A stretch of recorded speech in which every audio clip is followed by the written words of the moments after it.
तुझी कोणती चूक महागात पडते माहितीये? तुझं हे अपेक्षांचं ओझं. आता तू म्हणशील कोणत्या अपेक्षा? सांगतो.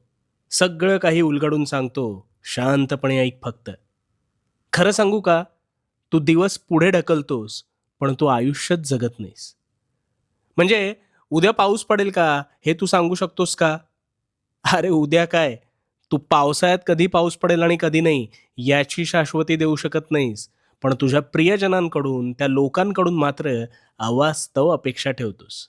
म्हणजे एखाद्याने काय खावं, त्याने काय बोलावं, कसं वागावं, त्याने काय मागावं, त्याने काय मागू नये, असे निष्फळ, निष्कारण असंख्य प्रश्न तुझ्या डोक्यात सतत भांबावत असतात. अरे कशासाठी? ह्याने वेळ आहे ना, हा वेळ तुझा खर्ची होणार आहे आणि समोरील व्यक्तीला काडी मात्र काही फरक पडणार नाही. सापशिडीचा खेळ खेळताना ज्यावेळी तू फासे